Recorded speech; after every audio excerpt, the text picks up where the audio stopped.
ମୁଁ ହେଉଛି ସୁସ୍ମିତା ନାୟକ। ହେଉଛି ଲକ୍ଷ୍ମୀପ୍ରିୟ ରାଉତ। ଚାଲ ସାଙ୍ଗମାନେ ଆମେ ଆମ ସାହିତ୍ୟ ବହିର ପ୍ରଥମ କବିତାଟିକୁ ମିଶିକରି ଗାଇବା।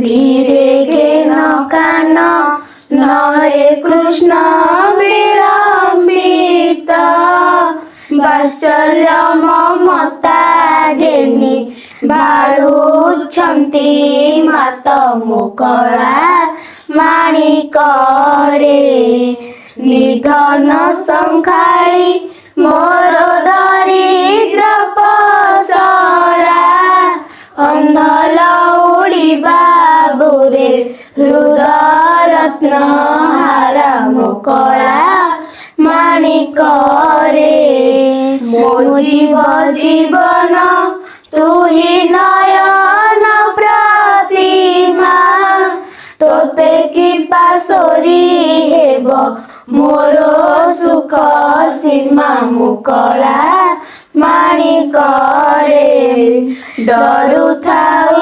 ଅନ୍ଧାରକୁ ରଖି ଯାଉ ଗୋରୁ ଜନକ ଜନନୀ ସୁଖ କାହିଁ ପାଇଁ ସାରୁ ମୁକଳା ମାଣିକରେ ବୃଦ୍ଧ କାଳେ ତୁମ ହର ଏକ ନନ୍ଦନ ହୃଦତାପ ବିନାଶନେ ତୁ ହରି ଚନ୍ଦନ ମୁକଳା ମାଣିକରେ ଗୋଟିକା ଅଧାମ ଶରଣରୁ ଚୋଇତୋତେ ରାଚି ଲାଞ୍ଚ ମାଗୁଥାଉ ଲବଣିକେ ମନ୍ତେ ମୁକଳା ମାଣିକରେ ତୋଳି ମୁଁ ଧରିଲେ ଗୋଳି ହୋଇ ଯାଉ ତୁହି ତୋ ଦୁର୍ବଳ ଦେଖି କାହିଁ ପଶିବଇ ମୁହିଁ ମୁକଳା ମାଣିକରେ ଡାକିନି ଲୋ ଭାନ୍ତି ବୋଲି ଡରୁଥାଇ ମନେ ବାର ବାରୁଥାଇ ଯିବା ପାଇଁ ବନେ ମୁକଳା ମାଣିକରେ ନିଶାଚାର ମାତି ବାର ଶୁଭୁଛି ଶ୍ରୁତି କି ମୁଁ ଡଙ୍କୁଣି ଛାଡ଼ି ଦେଲି ବନକୁ କାହିଁକି ମୁକଳା ମାଣିକରେ ଝାଳ ବହୁଥିବ ଅଙ୍ଗୁ ଲାଗି ଝାଞ୍ଜି ଖରା ଶ୍ରମ ପାଇଁ ତରୁ ତଳେ ବସିଥିବୁ ପରା ମୁକଳା ମାଣିକରେ ନେଲୁ ନାହିଁ କାହିଁ ପାଇଁ ତ କଠାଉ ଛତା ବନେ କଣ୍ଟା ଲାଗି ହୁଏ ମୃଦୁ ପାଦ ଚିନ୍ତା ମୁକଳା ମାଣିକରେ କାନ ଡେରି ଥାଇ ଏକା ତ ବେଳୁ ଗୀତକୁ ଆଜ କିମ୍ବା ଶୁଭୁ ନାହିଁ ଭାବୁଛି ମନକୁ ମୁକଳା ମାଣିକରେ ମୁକଳା ମାଣିକରେ। तो पिलामाने गीतटा पढ़िदेल तो समस्ते। हाँ सर। तारे चलो ए गीतरु केते गुडे शब्दार्थ अछि सेउडा सब जानि नबा। धीरे शब्दर अर्थ कोन? पंडित माने। कानन शब्दर अर्थ बण।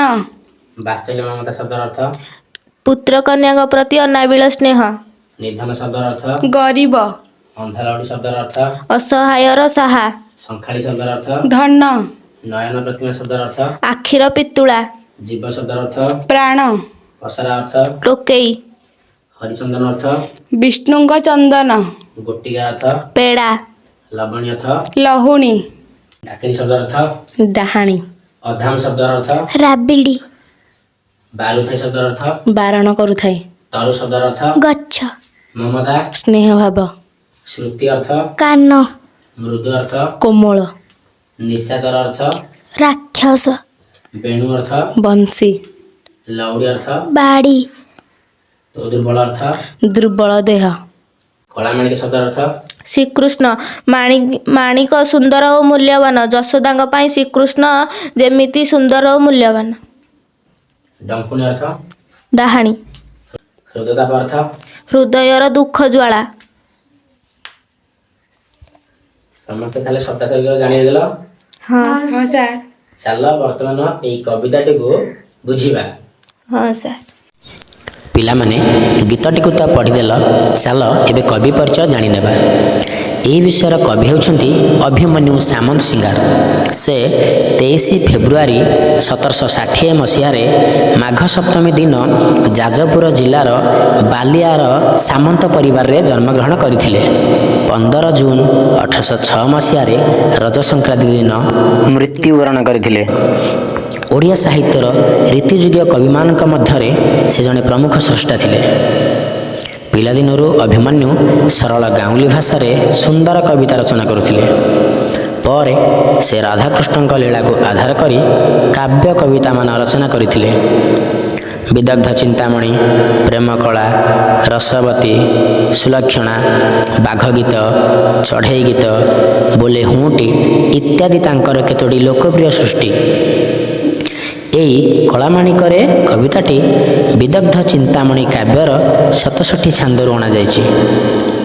ଏଥିରେ କୃଷ୍ଣ ସନ୍ଧ୍ୟା ସମୟରେ ଗାଈ ଗୋଠ ଧରି ଫେରିବାରେ ବିଳମ୍ବ ହେବାରୁ ମାତା ଯଶୋଦାଙ୍କ ମନରେ ବ୍ୟସ୍ତତା ଦେଖାଦେଇଛି। ଏହି କବିତାରେ ବାତ୍ସଲ୍ୟମୟୀ ମାତୃହୃଦୟର ଆବେଗକୁ ସୁନ୍ଦର ଭାବରେ ବର୍ଣ୍ଣନା କରାଯାଇଛି। ପିଲାମାନେ କବି ପରିଚୟ ତ ଜାଣିସାରିଲ, ବର୍ତ୍ତମାନ ଚାଲ ବିଷୟଟିର ସାରାଂଶ କ'ଣ ଜାଣିନେବା। ବାଳକ ଶ୍ରୀକୃଷ୍ଣଙ୍କର ବନ ମଧ୍ୟରୁ ଫେରିବାର ବିଳମ୍ବ ଦେଖି ମାତା ଯଶୋଦା ଅଧୀର ହୋଇ ପୁତ୍ର ବିଷୟରେ କେତେ କ'ଣ ଭାବି ବସିଛନ୍ତି।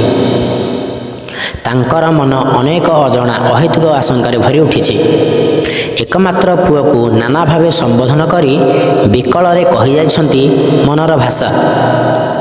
ଅତି ଆଦରରେ ପୁଅକୁ କଳାମାଣିକ, ଦରିଦ୍ର ପସରା, ନିଧନ ଶଙ୍ଖାଳି, ହୃଦରତ୍ନହାର, ନୟନ ପ୍ରତିମା ଆଦି ସମ୍ବୋଧନ ପୁତ୍ର ପ୍ରତି ସ୍ନେହମୟୀ ମାତାର ଅଫୁରନ୍ତ ବାତ୍ସଲ୍ୟ ପ୍ରେମର ଜ୍ୱଳନ୍ତ ନମୁନା। ଶ୍ରୀକୃଷ୍ଣ ଅନ୍ଧାରକୁ ଭୟ କରୁଥିଲେ।